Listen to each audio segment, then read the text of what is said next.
Hello team and welcome to another ATP Geopolitics video with myself, Jonathan MS Pierce's Ukraine War news update for the 6th of November 2023, second part of the news update. We're going to go to the military aid and other aid to begin with. That segment that's usually a lot longer than this, and same with geopolitics, there's just not a lot of news coming out today, just after the weekend, but a relatively quiet weekend for this kind of news.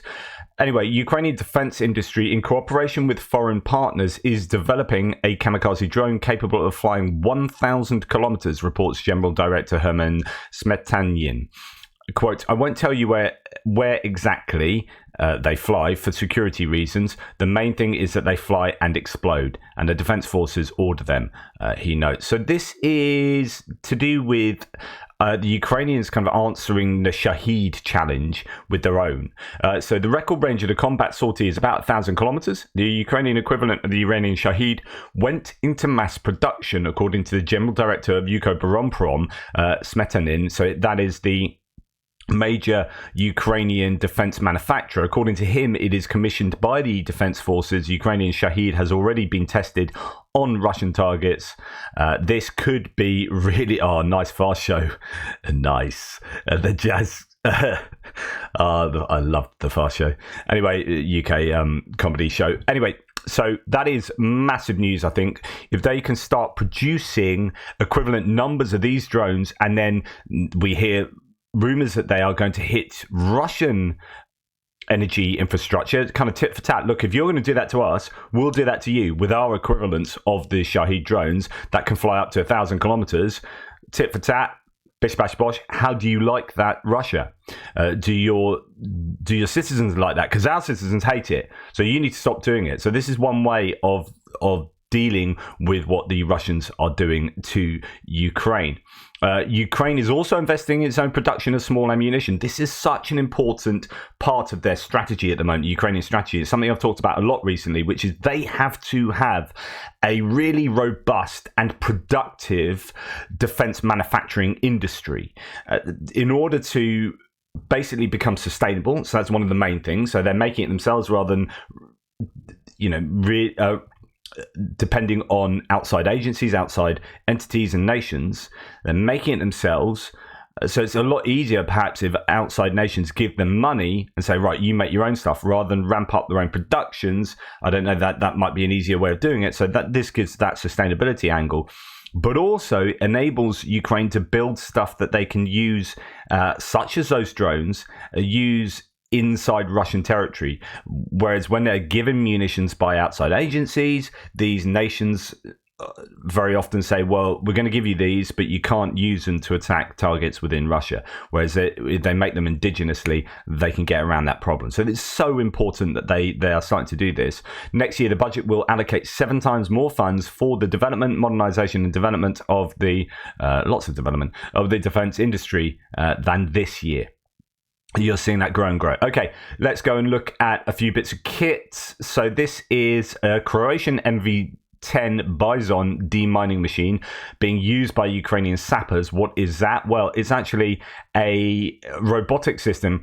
The makers say it's the only robotic system in the world with double tool, the front position flail tool followed by a rear tiller. It is the only demining system in its class that has been verified in a real combat situation. Furthermore, due to a high engine power and supreme explosion resistance, the MV10 represents the strongest system in its category. So these are all the details you can find about it. It seems to be a pretty decent piece of kit. Easy and inexpensive transports on a truck. Low operating and maintenance costs. Can operate on highly inclined terrain as well. So yeah, I presume if that's to be believed, it's a pretty decent bit of kit. It might also plough the fields for you. So that's an added bonus. That is in operation. Right, this has come from the Ukrainian Review. The EU is primarily focused on economic assistance, amounting to 77 billion euros worth of assistance. Germany ranks second to the US with 17.1 billion in aid, followed by the UK in third place with 6.58 billion. That's Alexander Khara, Center of Defense Strategy. So I think this is actually referring to Kiel Institute statistics. So I'm just going to go through these. Now, these are out of date at the moment. they periodically update the stats and figures. So this is going back to September, and there's been several months of things happening.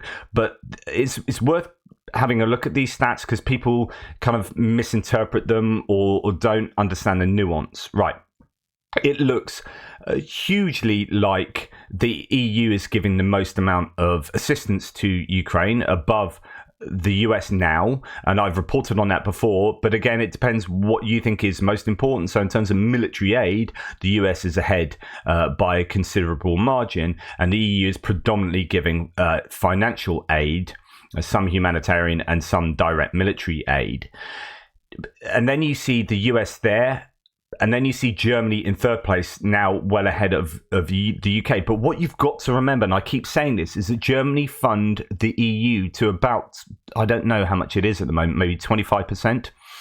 They give a massively higher proportion or higher real term amount of euros to the EU budget. I think even, is it almost double what France give as well? So Germany give an awful lot. Now Germany have a population of about 84 million, and the US have a population of about 335 million. So it's almost a quarter of the population of the US. So Germany giving what looks like just about a third of what the US gives bilaterally, as in themselves to Ukraine outside the EU. But if you take the EU into account and they budget a quarter of the EU, then you can add 1, 2, 3, 4 and a little bit. So 1 and a tiny bit onto what Germany give. And they are giving over half of what the US give. And they're a quarter of the population.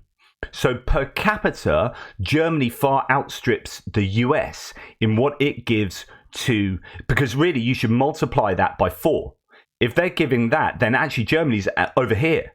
Like it's really far outstripped the US, and it's also giving a lot more military aid as time goes on too. So it's really kind of picked up. The UK obviously doesn't finance the EU at all. So what the UK gives there is what it gives. Now, Norway does finance the EU, but not nearly to the extent that it's also partially is not really in the EU. So actually, it's an agreement, so that's a wrong one to choose. Really, I want to go down to someone like Poland, but they won't finance the EU to the extent that Germany do, and France. As you can see, France are way down here, but then France give about a quarter of the EU funding as well. So actually, France would be above the UK.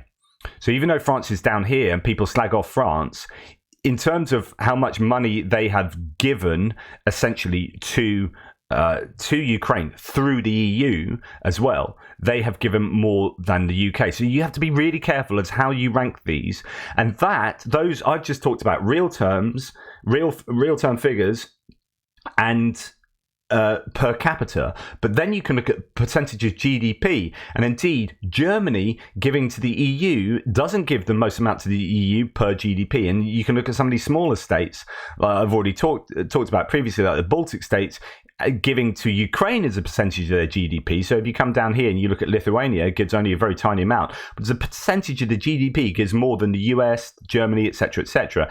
And they also give more as a percentage of their GDP to the EU. And so there are just loads of ways to slice and dice the data that give you very different answers. And we shouldn't be pitting one nation against another, really, and say, oh, you guys are... I mean, I think when you start getting down to some nations that really are not pulling their weight, and there will be some EU nations that are definitely among that number, then you can. But I think when it comes to like Germany and even France, you know, it's easy for people to slag off France for not giving enough, say, military equipment, because they are the second biggest arms exporter in the world. But when you talk about money and how much money they give to the EU and how much then they give in total to Ukraine, then they're above the UK, right? So we need to be really careful and understand that actually some nations are doing a lot more than we might initially think they are, and Germany is one of them. So, as I say, per GDP, per capita, so per person in the country,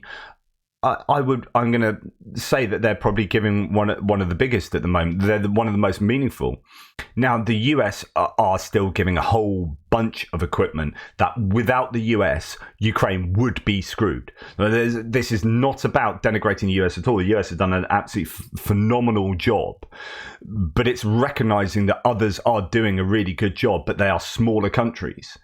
And so, we just need to understand. Anyway, I thought I'd go through that again. I know I've done that a number of times. I'd be really interested to see what the next Kiel report will show. And of course, it might show a slowdown for the US, partly because there's a slowdown in congressional permission for assistance to go to Ukraine. That's really, really frustrating. Right. On to geopolitical stuff. It's going to be a shorter video today, although I'm going to rely on taking up quite a bit of time with something of a sidebar in a minute. Putin is negotiating the creation of a military base in Libya, which will threaten the whole of Europe, according to Bloomberg. So according to the publication sources, a defense agreement is being prepared between Putin and the Libyan Armed Forces commander Khalifa Haftar after their meeting in Moscow in late September. What's interesting here, though, is the Russian armed forces, they're pulling equipment and personnel from places like Kaliningrad.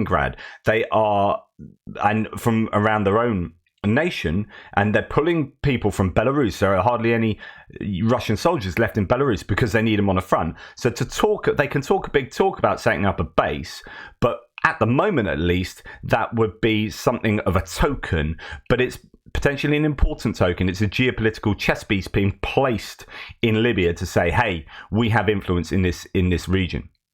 Russia plans to build a naval base and thereby expand its military. And this is the nub, isn't it? The naval base. We talked about that before many times, how they are in Syria only on account of the fact that Syria has a naval base on the Mediterranean that gives Russia access to the Mediterranean and gives their navy somewhere to set up shop. Well, if they had that in Libya as well, then that's super important. So giving it a significant beachhead on Europe's southern doorstep. Thus, in a long run, so they might be not in a position to take advantage of that right now, given all the stuff that's going on for them. In the long run, Russian warships will be allowed to anchor in Libya's Tobruk, located just a few hundred kilometers across the Mediterranean Sea from Greece and Italy. This is really significant. So here we have the Black Sea and Crimea, and we talk about Sevastopol a lot being a really important component of why Russia are doing this war. But if they can get continued use of a naval base in Syria, then that's great for them. And then you've got Libya here and Tobruk, which is somewhere on the Libyan coast. I'll have to search for that later. But anyway, Libya will give them access to the Mediterranean Sea. I'm sure Tobruk, is that not up here? Yeah, because there was a Africa Corps board game that has one of the objectives of Tobruk on this big moundy bit there. So anyway, that's random. Tobruk, there is... it is a potential port that Russia will have access to. So this is something that Europe and the West and the US will be looking at very closely to see what will happen. Right, talking of the US, Republican Senator Tommy Tuberville, now I've told you before, I'm not a big fan of his. He shrugged off blame for top Marines' heart attack. So you've had, I don't think I reported on this, but I almost did. You've got, is it Eric Smith, a top Marine, was doing two jobs at once because they have not been able to get through the promotions. And so people having acting roles are taking up these job positions, but doing their other roles as well. And this chap, Eric Smith, just a week before in a public conference, I think, was saying that he was absolutely overworked. He was massively overworked, and it is to do with what Tommy Tuberville is doing. And a week later, he has a heart attack. And now you have no one in that top position for the Marines as well. And Tommy Tuberville has now shrugged off, saying, "Oh, look, it's not my fault." But it is his fault. It really is his fault. And not only that, he's kind of representing what the issue is to the general public as well. So people think it's all about, the armed forces shouldn't have to pay for abortion, but that's not what this is about, right? I know that Midas Touch is avowedly left-wing, but here's a veteran explaining to you the situation, and it is important, but it starts with a reference a little bit about to a CNN article. What's going on? He's doing it because he opposes the Pentagon's abortion travel policy, a policy, by the way. And just to interrupt, it's the abortion travel policy. It's not the procedure. That these generals and admirals had nothing to do with adopting, because that's the purview of civilian leaders of the military. Now, to be clear, we have no way of knowing that the stress of these demands contributed to General Smith's health emergency, but safe to say it did not help. Smith himself telling the Marine Corps Times last month, quote, "It is not a sustainable thing when the last thing you do is flip your computer off at 11:30 at night and you're getting up at 5 o'clock in the morning." General Smith is now receiving care, according to the Marine Corps, as they scramble to fill the void.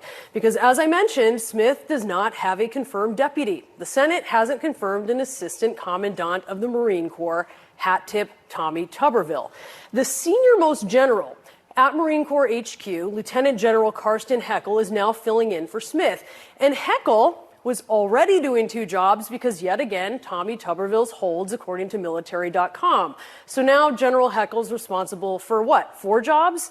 So Smith was doing 2 jobs, and someone else is having to fill in for him to do his own 2 jobs because there hasn't been a promotion with regard to him. He's doing 4 jobs, and you've got people in position. No, you don't have people in positions of key roles across the US military. Now, when you're talking about what's going on with Israel, and we'll come on to this in a little while with the carriers that are out there, when you've got Russia and Europe and Ukraine and all of these, and then you've got Taiwan and China, all of these theaters springing up, you need people in positions. This is a national security issue for the US.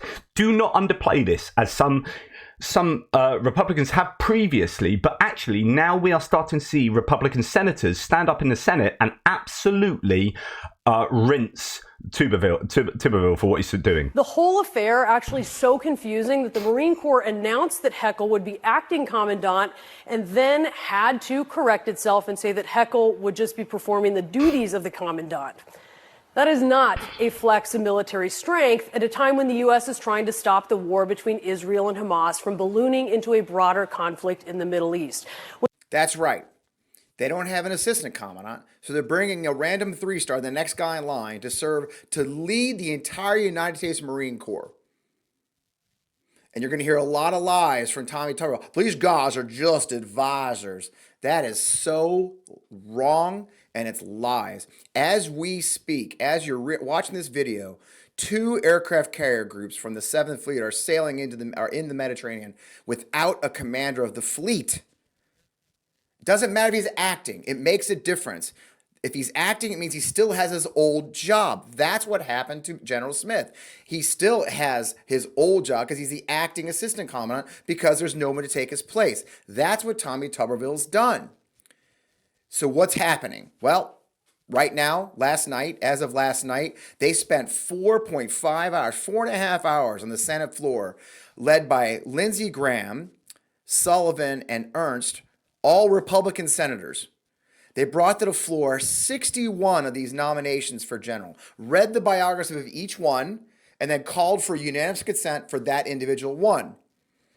Tommy Tuberville stood up and objected every single time, even though he said he wanted to go to a vote. And we're going to explain a little bit about that vote. But the key for you to remember is he wants them to go to a regular order vote. A regular order vote takes 2 to 3 days. So don't believe for 1 second he's telling the truth in the clips you'll see coming up. So what happened last night? His own colleagues turned on him.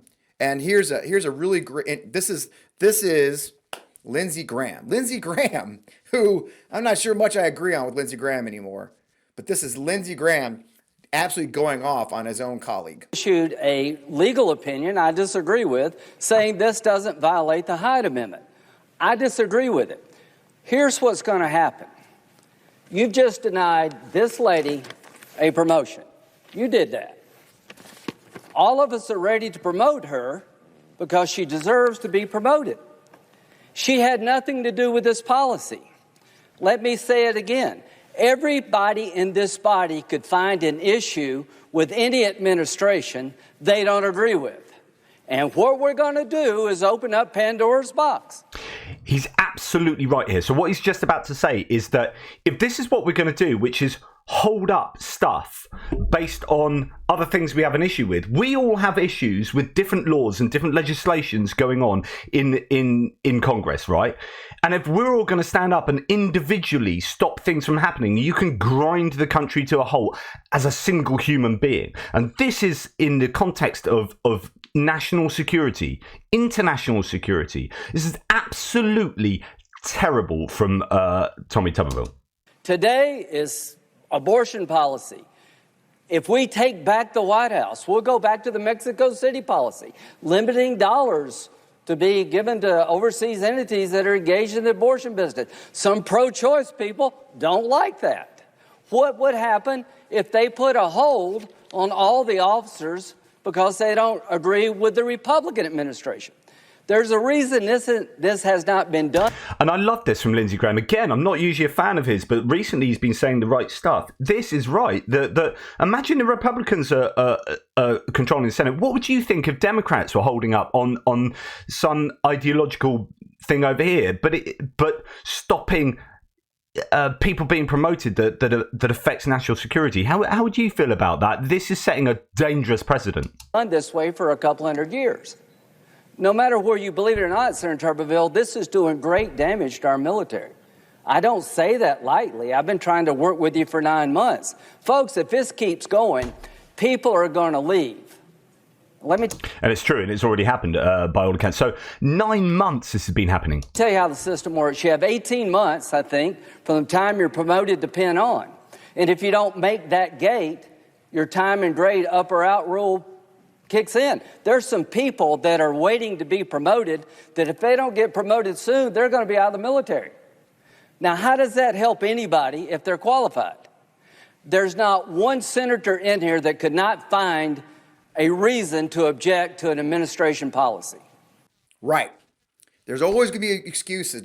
And I know I've gone on, let this roll for a long time, but this is where he explains that actually Tommy Tuberville is not even representing the issue correctly.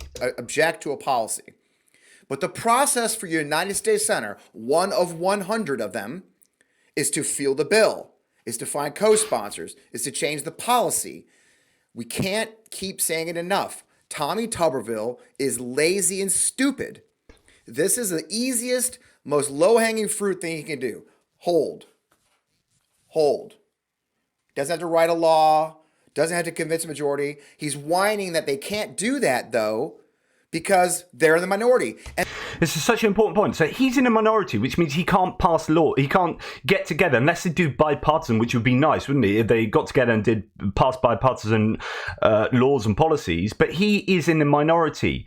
Now, instead of doing the hard job, this is what the guy here is saying. He's not doing the high-hanging fruit, which is, right, I'm going to get together a group of people and we're going to change the policy, right? He's saying, I'm going to stop everything from happening by basically blackmail, and I'm going to hold, and I'm not, I'm just going to blackmail people, and that is the low hanging fruit. He's not getting together to change the rules. Now, if you're in a minority, I'm sorry, you need to do the hard work to get into the majority and then change the rules. But from a minority position, doing this is setting that precedent where single people can just take issue with anything and stop the military from functioning. It just, And that's our system. That's the whole point of the system. You're right, Tommy. You're in the minority. You lost. And so you're going to have a hard time passing that bill. Maybe you could find somebody to pass with you. That doesn't mean you get to hold the entire United States military hostage. These people have nothing to do with that policy. And what is the policy? Let's talk about that real quick. And this is the last bit here. It's so important. Simple one. It's simply travel. They're not paying for abortions. Lindsey Graham's wrong. It does not violate the Hyde Amendment. The United States military is not paying for an abortion. The change is simple. They pay for the travel. Because in many states where our service members are stationed now and their families, abortion is illegal And a lot of reproductive health care is illegal. And because everyone deserves reproductive freedom and choice, even if they're being forced to serve in a state against their will because of the military said, we will pay for your travel. Service members still have to pay for the procedure. But the idea is we force service people to work somewhere over here, which means we need to reimburse them if they need to get, I mean, it doesn't even have to be abortion, really. They need a service done over here that's like a necessary healthcare service or whatever that they can't do there. Then we need to facilitate them being able to do that because we are the ones that have made them, made them be over here. They will pay for the travel. That's it. That's it. That's what he's mad about. Instead of doing his job, he's decided to hold hostage the entire United States military. So here's him this morning. Anyway, it goes on and on. I mean, a really good video shows. So I could show you a number of different GOP senators, not just Lindsey Graham, who have got up and absolutely trashed Tuberville. But like the reason why I've spent so long on this is because A, there isn't too much else to talk about today, but B, it really does annoy me an awful lot. Okay, right, just very quickly, a few other geopolitical bits and pieces. Just interestingly, Ukraine have come out and said 19 soldiers died in the Russian airstrike that I talked about yesterday with regard to the award ceremony in Dnipropetrovsk Oblast, or is it Zaporizhia Oblast, I think, actually, no, Zaporizhia. So there was initially 28 people claimed to have died, 19 soldiers. So maybe there were other people who died that weren't soldiers, but 19 from the 128th Assault Brigade. There's a real big loss to the Ukrainians, and that's not gone down very well, as you can imagine. There are a few other things, but that's not obviously geopolitical, but it's worth mentioning. So Putin's visiting Kazakhstan on Thursday. This is very important because Kazakhstan, as I said, is become a bit of a political football in the area that you are starting to see many people visit. France has just visited, I think, Emmanuel Macron. We are seeing the West try to court Kazakhstan and some of these Eurasian nations. You've got China waiting in the wings with their Belt and Road policy, and you've got Russia thinking, oh my goodness, everyone else is trying to get a piece of Kazakhstan. I need to get in there. So see that in that context. Ukrainian grain exports have fallen by a third compared with last year. Obviously, that's huge. That affects global food supplies, and that is directly as a result of what Russia is doing, 100%. And the culpability, the moral culpability of that lies at the feet of Putin and no one else. So that's an absolute shocker. And then a few other things. There was, it's again not geopolitics, but I thought this is worth noting because we talk often about what do these statistics, personnel numbers mean. And we had Zaluzhny saying the other day 150,000. Russian casualties climbed to more than 305,000 dead or injured. So this is in this case, the Guardian taking the personnel claims as meaning dead and injured, not just dead. And it says Ukraine said, with the US estimating 120,000 Russian deaths and 180,000 injured in the invasion. So if it did mean 305,000 dead, that'd be way above what US intelligence estimates are positing. So again, it's that same old argument that we keep having as to what those figures mean and what the truth really is. And I'm sure you guys would be split 50-50. Anyway, that's enough from me today. Let me know what you think. I'd be interested to see what you think, particularly if you're Republican as well. I know like half of my American viewers will be leaning Republican, and you might listen to that and just get really annoyed because some liberal lefty British guys making statements about senators in Congress. So yeah, I am, but actually referring to Americans talking about that. What do you think as a Republican?